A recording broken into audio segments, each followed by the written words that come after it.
Assalamualaikum warahmatullahi wabarakatuh. Teman-teman semua jamaah Ma'iyah dimanapun Anda berada, salam sehat selalu buat teman-teman. Dan Alhamdulillah pada kesempatan hari ini Akik Ma'iyah hadir menjumpai teman-teman semua. Dan Alhamdulillah kami bersama Mbah Nun dan juga Mas Haryanto akan membincang atau merefleksikan beberapa hal yang berlangsung dan terkini di masyarakat kita, terutama dua hal yang berlangsung baru-baru ini. Yang pertama adalah kasus pembantaian satu keluarga di Sigi, Sulawesi Tengah, dan juga tak lama kemudian melalui media sosial atau grup WA atau apapun kita mendapatkan satu tayangan di mana ada jamaah sholat dan untuk mengomando sholatnya itu, untuk menyegerakan sholat itu ada azan di mana hayya 'alas sholah itu diganti dengan hayya 'alal jihad.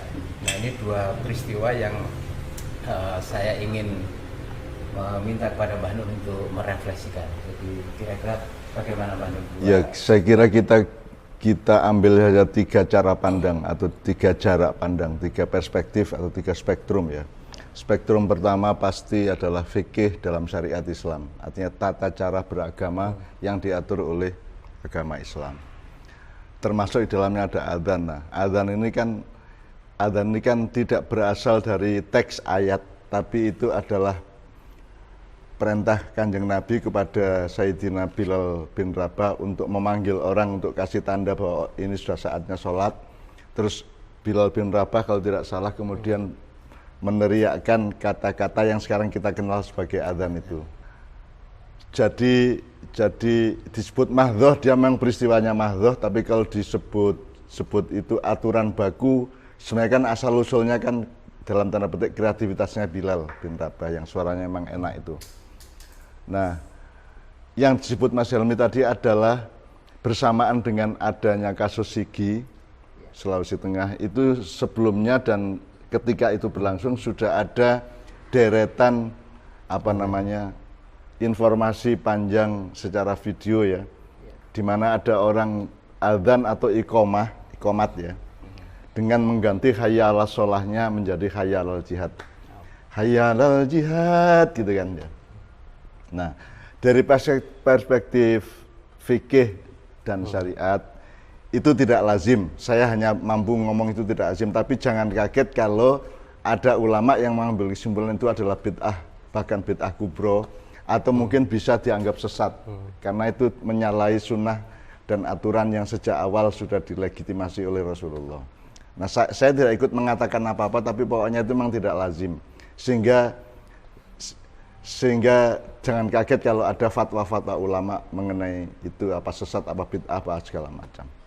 Tetapi kalau kita melihat perspektif yang berikutnya, yaitu sosial budaya, soal sosial politik, pokoknya perspektif zaman secara horizontal ya. Kalau kita tarik dari kata sholat itu kan ya selama ini kita maknai sebagai sholat gitu aja, yaitu mengabdi kepada Allah dengan cara tertentu. Kemudian kita kenal kata juga sholawat. Tapi kalau sholawat itu kepada Rasulullah kan, kepada Nabi ya. Nah, sholat dan sholawat ini kan satu rumpun kata yang menurut saya kandungan jiwanya adalah menyatakan komitmen, menyatakan cinta, menyatakan kesetiaan, menyatakan kepatuhan kepada Allah dan Rasulullah kan gitu. Nah, kalau kita tarik dari spektrum fikih syariat ke spektrum sosial politik, sosial budaya, kata sholat ini kan bisa di breakdown, Mas Harwanto. Bisa di breakdown, bisa diinterpretasi, bisa dikembangkan, bisa diaplikasi. Jadi sholat itu bisa, cara kita untuk mengabdi kepada Allah adalah menjalani hidup, dan dalam hidup ini harus kita jalani dengan jihad kan bisa. Nah, jihad ini kan sangat luas. Bisa cari istri, cari nafkah, bisa menempuh sesuatu hal dalam karier atau apa, itu semua jihad. Jadi sebenarnya kalau hayya 'alas sholah dirubah atau dikembangkan jadi hayya 'alal jihad secara makna itu bisa dipahami. Bahwa secara aturan monggo itu para ulama yang ngerti, tapi secara makna bisa dipahami bahwa sholat itu ya saya nyiram tanaman itu ya sholat. Dan gitu. itu juga jihad juga. Iya, itu jihad juga. Saya mandi pagi itu juga sholat, itu juga jihad yang gitu. Nah, masalahnya sekarang adalah saya membayangkan ketika mendengarkan hayya 'alal jihad itu, saya tidak curiga dan tidak mengklaim apa maksudnya. Tapi kalau saya jadi mereka, saya akan sekalian pakai kata kital. Hayya 'alal qital, mari berperang. Ngono ta karepe, ngono ta janjane asline kata mari berperang.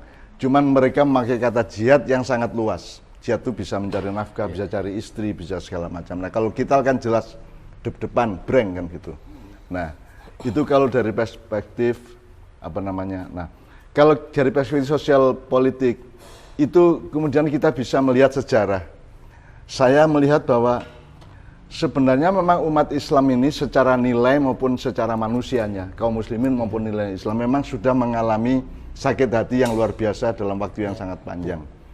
Saya menyebutnya sudah sekitar 4-6 abad itu umat Islam, dan nilai Islam itu disepelekan, diinjak-injak, tidak diakui, diremehkan dan seterusnya. Apakah itu urusannya dengan penjajahan bangsa-bangsa tertentu kepada bangsa yang lain, penjajahan atau kooptasi atau penginjak-injakan dari kelompok lain kepada kelompok Islam dan seterusnya. Itu kan sudah berlangsung berapa abad, sehingga saya memahami sangat lazim bahwa umat Islam atau kaum muslimin itu merasakan rasa sakit, diinjak-injak, dijajah, dipelekodo, dihapusi, apakah dari disalahpahami dari Renaissance sampai globalisasi ya. Jadi mereka itu terlalu lama merasa sakit. Nah, di antara orang-orang yang merasa sakit ini kan ada sebagian yang tidak tahan. Ada yang meladeninya dengan kesabaran, dengan tawakal, dengan iman, dengan kepercayaan kepada Allah. Ada yang mentok akhirnya tidak kuat gitu ya. Nah, terjadilah sigi atau terorisme segala macam gitu ya. Jadi saya mencoba memahaminya bahwa itu juga lazim. Loh, kalau orang diinjak, misalnya kalau saya menghina bapakmu sampai 3 kali terus kamu tidak marah kan tidak lazim. Terus kamu jadi menendang kepala saya kan juga sangat lazim. Jadi kelaziman itu harus kita pelajari juga. Jadi saya melihat sigi maupun hayya 'alal jihad itu adalah munculnya secara alamiah sebagian dari suatu kelompok yang ditindas berabad-abad, sehingga mereka kemudian ada yang biyadihim atau dengan tangan mereka melakukan apa yang rezim menyebutnya terorisme, ya, atau melalui lisan dengan hayya 'alal jihad atau hayya 'alal qital itu kan gitu. Nah, bagi saya itu lazim-lazim saja. Jadi saya tidak mengatakan bahwa itu boleh ya. Boleh dan tidak boleh lain masalah. Ini soal lazim tidak lazim, karena memang Haryanto bisa kasih contoh. Ayam saja dianugerahi Allah rasa marah ketika anak-anak ayam itu terancam oleh anjing atau oleh elang atau apapun, si induk kan marah dengan ekspresi meregangkan bulunya dan seterusnya. Jadi rasa marah itu juga artinya sangat bisa dipahami ketika itu ada lazim. ungkapan itu. Lazim. Terlepas dari setuju atau tidak setuju kan ya, tapi sangat bisa dipahami bahwa dalam kondisi yang seperti hari ini kemudian ada sebagian umat Islam itu terus hayya 'alal jihad, itu pun masih ada sopan santun kok, ada adabnya gitu. Mereka tidak langsung hayya 'alal qital gitu, apalagi ghuswah gitu kan enggak. Jadi saya lihat itu ya wajar, sebagaimana gini Mas Ilmi. Saya lihat gini ya, kayaknya khasanah marah sebagai bagian dari akhlak Muslim itu terlalu lama dibunuh oleh zaman ini ya. Seakan-akan bangsa kita itu dan umat Islam itu percaya betul bahwa marah itu adalah akhlak yang buruk gitu. Jadi ada keterkaitan atau ada kooptasi nilai moral terhadap kemarahan. Jadi sekarang ini kita sampai kepada zaman di mana marah itu tidak baik. Marah itu buruk, marah itu lemah, marah itu dolim kan gitu. Nah misalnya sigi itu kan output dari kemarahan yang lama. Apakah kemarahan itu matang apa tidak, halal apa tidak, itu urusan lain. Tapi bahwa itu kelaziman manusia, makhluk Allah. Cacing kita injakkan dia menggeliat. Kalau ada cacing kita injak tak menggeliat, berarti bukan makhluk Allah. Jadi marah menurut Mas Haryanto adalah secara global cara kita berpikir mengenai psikologi dan kejiwaan manusia itu menindas fenomena marah ini. Seolah-olah marah itu tidak baik, kan gitu kan? Seolah marah. Jadi orang kemudian yang dipilih adalah sabar, arif, santun yang gitu. Marah itu tidak boleh. Padahal sekarang kalau kita cari di Quran Allah marah itu berapa ratus ayat. Allah sendiri marah, Allah sendiri murka, kan gitu kan? Allah sendiri ghadab, gitu kan ya. Nah, jadi kemarahan itu sebenarnya adalah bagian yang lazim dari struktur kejiwaan manusia. Nah, sekarang itu secara global dan nasional itu ada rekayasa agar supaya marah ini diresmikan sebagai sesuatu yang buruk.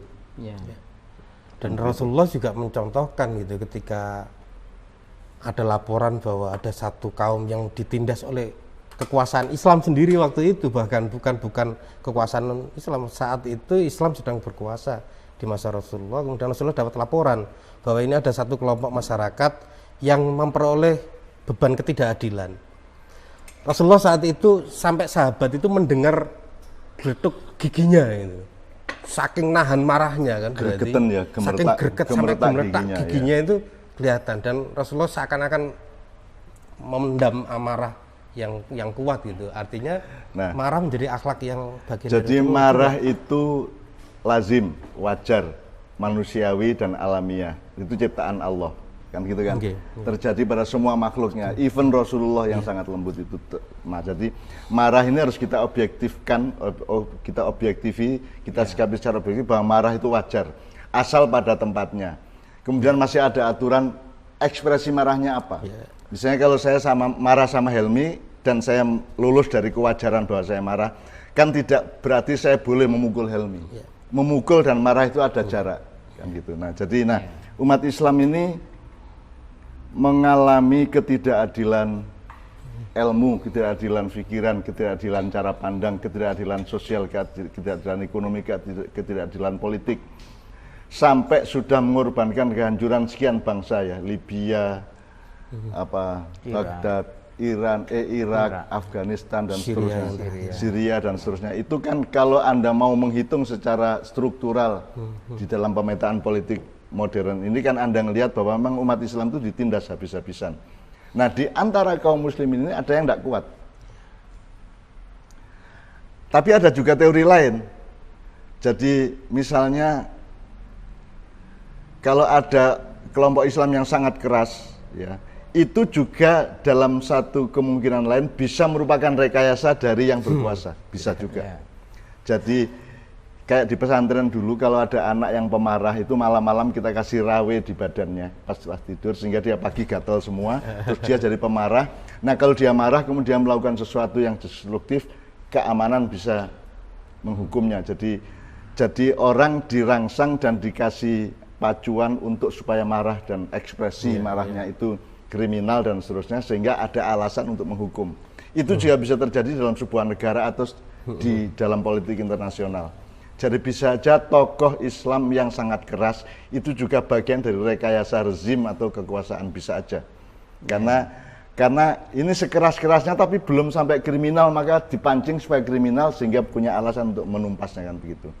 Jadi itu juga sebuah teori, saya tidak mengatakan begitu, tapi hidup itu begitu kayanya sehingga ada kemungkinan seperti itu gitu. Dan Anda harus punya mutmainnah, punya ketenteraman dan keseimbangan sehingga Anda tidak mungkin dipancing-pancing seperti itu. Kalau dilihat dari ini, Cak, keluar videonya itu, kalau memang itu hayya alal jihad itu yang pertama kenapa itu harus dimunculkan dalam bentuk video dan dipublish. Kemudian yang kedua, kenapa itu saatnya hampir bersamaan gitu dan masif penyebarannya itu. Kalau misal itu secara alamiah sebuah kemarahan gitu ya, mungkin kok saya membayangkan enggak harus seperti itu. Ini yang maksud saya ingin mendukung teori kanun yang kedua tadi itu, Cak. Bagi dia ada kemungkinan memang yang memunculkan adalah rezim. Kita tidak mengklaim dan tidak menuduh, tapi ada teori seperti itu kan begitu. Jadi mungkin saja yang bikin malah yang berkuasa yang bikin itu, bisa aja. Secara teori politik ya, secara teori strategis ya, saya tidak mengatakan itu adalah bikinan rezim. Seandainya itu yang terjadi dalam konteks umat Islam nih, apa yang perlu dilakukan atau mungkin apa yang semestinya diresponkan terutama oleh para pemuka agama Islam itu sendiri, Mbah Nun, dalam konteks ya, saya kira semua ulama sebaiknya menggunakan 3 perspektif tadi. ya. Jadi kan sejauh ini yang ada kan respon fikih, respon syar'i saja, tidak ada respon sosial politik, tidak ada respon zaman. Sebab kalau perspektifnya saya tingkatkan sampai ke tingkat yang ketiga, yaitu loh, sekarang iblis menggoda Adam itu atas izin Allah enggak? Kalau enggak diizinkan Allah kan enggak terjadi. Jadi kalau mau ngomong rekayasa, kalau ngomong siapa subjek utamanya kan bisa sampai ke Allah.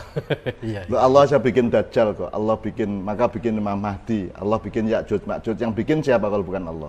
Kan Dajjal tidak bisa bikin dirinya sendiri, iblis tidak bisa bikin, setan segitu banyak di dunia dalam kehidupan, itu yang bikin siapa? Kan Tuhan sendiri. Nah, jadi kalau kita mau ngomong outline strategis dari suatu peristiwa di zaman itu, maka kita juga perlu perspektif yang ketiga.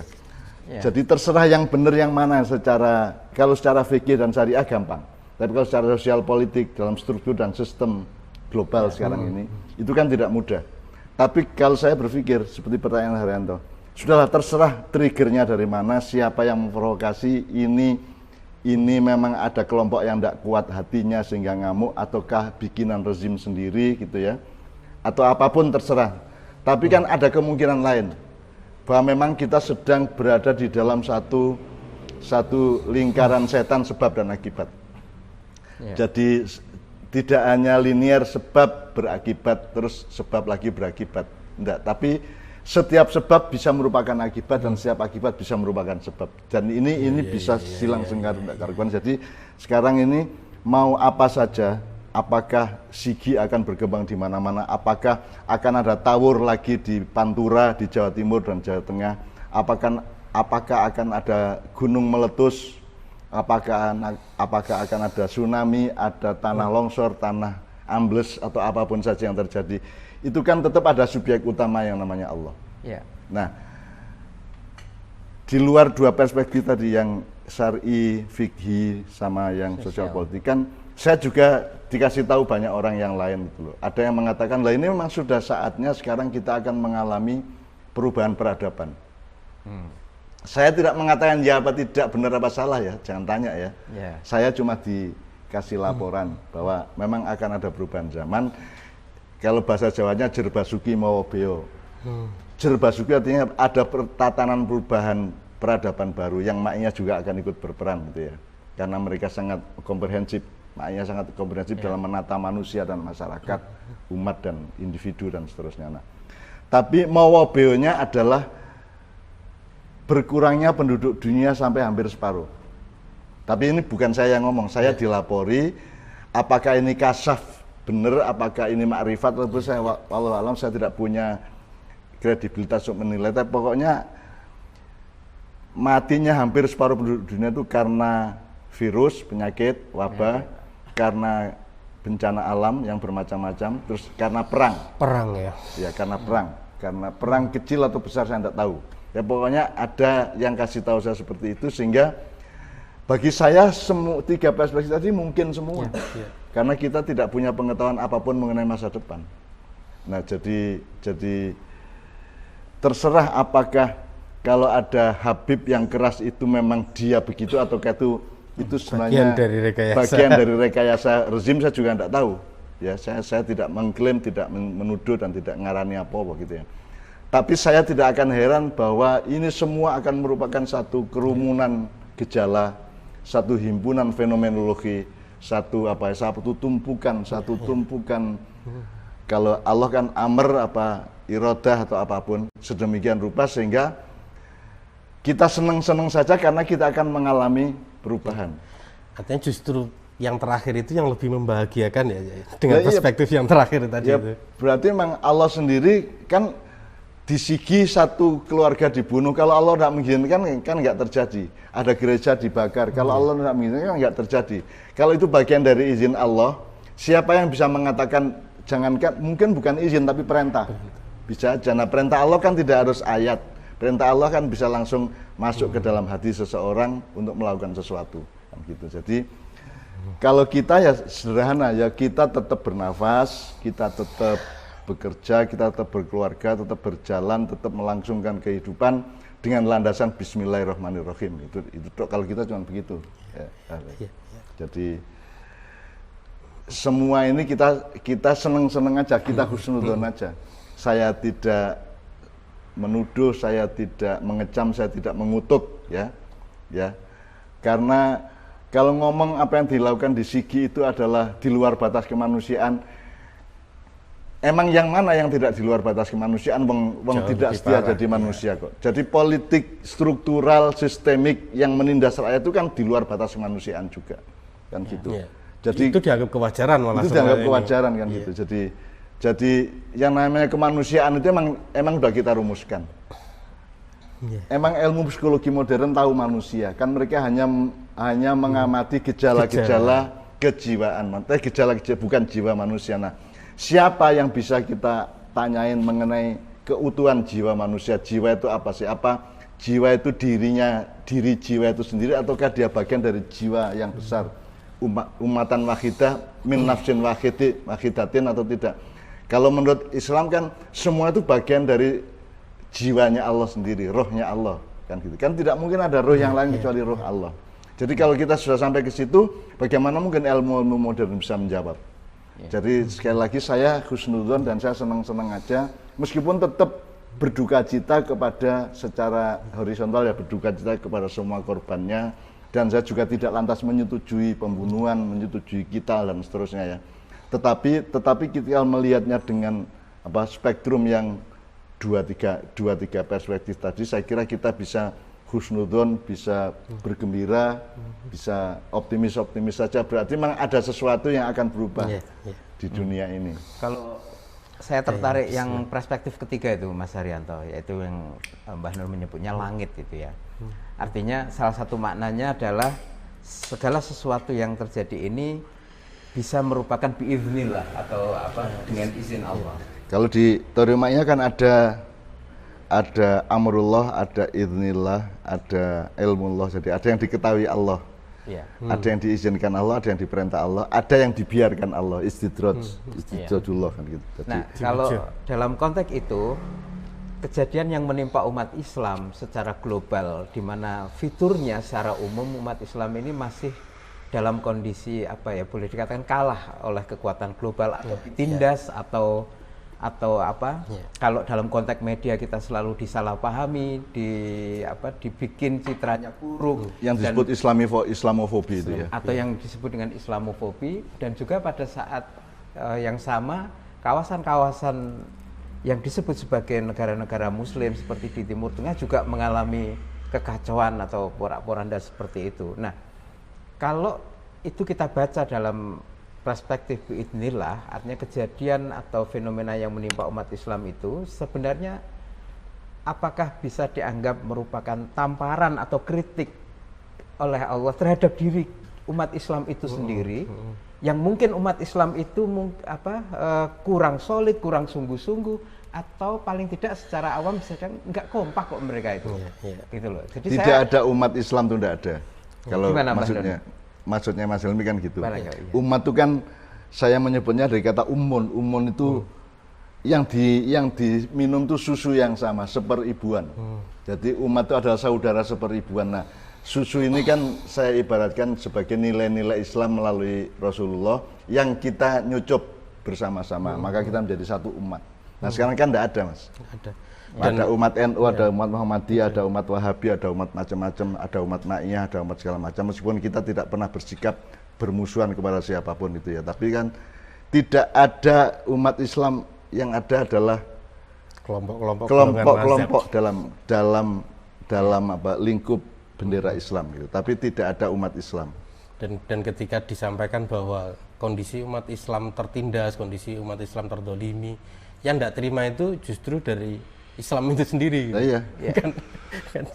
iya. Jadi itu juga saling, tidak hanya antar umat Islam, antar Habib pun begitu, antar ulama pun begitu. Yang satu pro rezim, yang satu anti rezim, yang satu mengamuk, yang satu sabar, yang satu Padahal yang namanya marah dan sabar itu kan dua hal yang ada proporsinya, ada makomatnya, jadi ada tempatnya.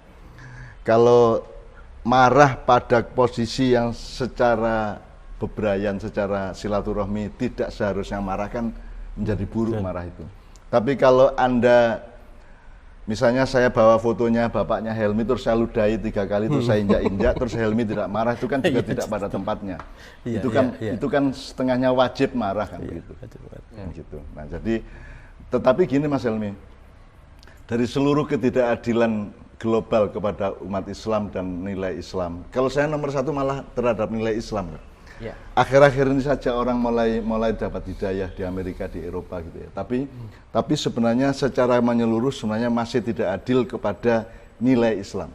Jadi cara berpikir ilmuwan kepada nilai-nilai Islam itu juga tidak objektif, tidak punya semangat, tidak punya kesungguhan, dan berbekal hanya kepada fobi-fobi tertentu kan gitu. Jadi menurut saya ketidakadilan yang utama itu terhadap nilai Islam. Akibatnya kepada umat Islam kan gitu. Nah, tetapi kalau kita ngomong keseluruhan tadi, kenapa sampai muncul SIGI, muncul yang disebut terorisme? Terorisme ini juga relatif ya. Bagi yang disebut teroris, yang teror adalah pemerintah. Rezim itu yang melakukan terorisme, karena terorisme itu sudah sama dengan teori penjajahan. Penjajahan itu tidak hanya fisik, tapi juga bisa pikiran, bisa hati, bisa tata nilai, bisa segala macam. Nah, kalau kita lihat secara keseluruhan, bahwa umat Islam itu menurut Mas Helmi tadi kan tidak tangguh, tidak sungguh-sungguh, tidak kompak dan seterusnya ya. Itu semua adalah bagian dari keprihatinan kita sehari-hari dalam setiap sholat kita dan doa-doa kita. Tapi tadi saya bilang sama Mas Haran, tapi oke, sekarang kalau Allah ngomong gini gimana? Helmi, kamu tuh kurang apa toh? Dalam keadaan COVID kamu masih bisa makan, masih bisa ngerokok, masih kompak sama istri, ya toh? Ya, kerja juga aman di mana-mana, ya toh? Kamu tetap normal-normal saja hidupmu ya, cuman pakai masker dan seterusnya gitu ya. Tapi kan apa yang kamu menderita itu apa sehingga kamu sekarang menuntut kepadaku kata Allah misalnya gitu ya. Lo dibanding nabimu Muhammad, coba bandingkan. Apakah kamu punya cucu yang dipenggal kepalanya seperti Muhammad dipenggal, seperti Husain dipenggal kepalanya? Apakah kamu pernah menderita seperti Muhammad? Apakah kamu pernah dilempar batu jidatmu seperti Muhammad di Taif kan gitu kan? Jadi kalau dibandingkan dengan Nabi, kita ini tidak ada sekuku hitamnya penderitaan Rasulullah, sehingga tidak ada alasan untuk tidak bersyukur dan bergembira, gitu kan? Itu jadi saya tidak mengatakan bahwa ini semua oke, enggak oke, tetapi itu tidak mengurangi rasa syukur kita kepada Allah, karena bagaimana kita masih mandi pagi kok, airnya masih lancar juga, bisa pakai air hangat sekali-sekali kan gitu kan. Kita masih makan, masih beli lotek siang ini ya toh. Kita masih oke kok. Saya kira alhamdulillah kita tidak nambah kemarahan, tidak nambah amarah bisu. Kita juga menyelamatkan diri dari kecenderungan lawamah ya toh, agar supaya kita mampu mutmainnah kan gitu. Karena nanti Allah yang dipanggil Allah kan yang mutmainnah. Ya ayyatuhan nafsul mutmainnah irji'i ila rabbiki radiyatan mardiyah. Gampangannya kalau ngelihat kalimat ini, yang ndak mutmainnah ndak dipanggil. Jadi nanti ngelayap entah di mana, karena Allah ndak memanggilnya. Karena yang dipanggil Allah ya ayyatuhan nafsul mutmainnah irji'i, kembalilah kepada Tuhanmu dengan ridho dan dengan diridhoi gitu ya. Assalamualaikum warahmatullahi wabarakatuh. Waalaikumsalam warahmatullahi wabarakatuh.